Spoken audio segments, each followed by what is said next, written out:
கர்த்தருக்கு ஸ்தோத்திரம். இந்த நாள் தேன்துளி நிகழ்ச்சியிலே உங்கள் யாவரையும் மீண்டும் சந்திப்பதில் அதிக மகிழ்ச்சி அடைகிறேன். இந்த நாளிலே யோசேப்பினுடைய வாழ்க்கையினுடைய கடைசியில் நடந்ததான ஒரு சில காரியங்களை நான் இந்த நாளிலே உங்களுக்கு கோடிட்டு காட்டி முடிக்க விரும்புகிறேன். யோசேப்பு இப்படியாக தான் யார் என்பதை அவன் அறிந்து கொண்டான். தகப்பனுக்கு வெளிப்படுத்தி காட்டினான். தான் உயிரோடு இருக்கிறேன் என்பதை தகப்பன் அறிந்து அதிக சந்தோஷப்பட்டார். அந்த நேரத்தில் யோசேப்பும் பென்யமீனும் ஒருவர் கூட இருந்தாங்க. அந்த நேரத்தில் அவர்கள் செய்ததான ஒரு பெரிய காரியம், அவர்களுக்கு ஒரு பெரிய ராஜ்யம் இருந்தது. இந்த வேளையில் பார்க்கின்ற வேளையில் யோசேப்பு தன் தகப்பனை அவனுடைய விருப்பப்படி அந்த ஆபிரகாம் மம்ரேக்கேத்த வாங்கியிருந்த மக்பேலாலே அடக்கம் பண்ணான். ஆனால் அவருடைய சரீரத்தை அடக்கம் பண்ணுவதற்கு தன்னுடைய எலும்புகளை இங்கிருந்து கொண்டு போக சொன்னான். எகிப்திலே என்னுடைய சரீரம் அடக்கம் பண்ணக்கூடாது, இதை நீங்கள் கானானுக்கு எடுத்து செல்ல வேண்டும் என்று ஒரு உறுதி வாங்கி கொண்டான். அதன் பின்பு யாக்கோபு இறந்தவுடனே அந்த இடத்துல சகோதரருக்கு ஒரு கிளி பிடித்து விட்டது, பயம் வந்து விட்டது. இவன் நம்மை அறிந்து வைத்திருக்கிறான், நம்ம எவ்வளோ அவனுக்கு தொந்தரவு கொடுத்தோம், அவன் கண்ட சொப்பனத்துக்கு எதிர்த்து நின்னோம், அவனை குழியில் போட்டோம், அவனை விற்று போட்டோம், பல காரியங்களை பண்ணோம். ஆனால் கர்த்தர் அவனையும் உயர்த்தினார். இந்த நாளிலே அவன் நம்ம என்ன வேணாலும் செய்யலாம் என்று பயந்தார்கள். அந்த நேரத்தில் யோசேப்பு செய்ததான காரியம், நீங்கள் ஒன்றுக்கும் பயப்பட வேண்டாம், நீங்கள் ஒன்றுக்கும் பயப்பட வேண்டாம். அந்த நேரத்தில் போய் அவர் செய்ததான காரியம் என்ன?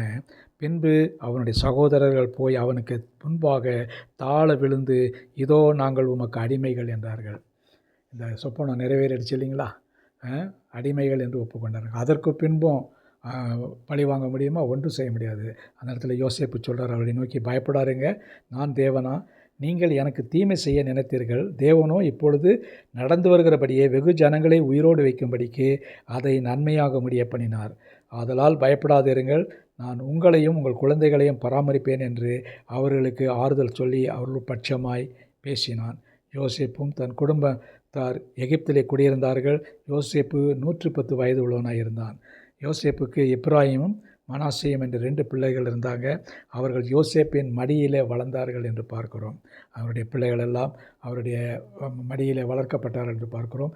அவனுடைய விருப்பத்தின்படியே அவன் மரித்து போன பின்பு 110 வயதுக்கு பின்பு அவனுடைய எலும்புகள் எகிப்து தேசத்திலிருந்து கானானுக்கு போகும்பொழுது எடுத்து செல்லப்பட்டது. அது 320 வருஷத்துக்கு அப்புறமாக அது எடுத்து செல்லப்பட்டது என்று பார்க்கிறோம்.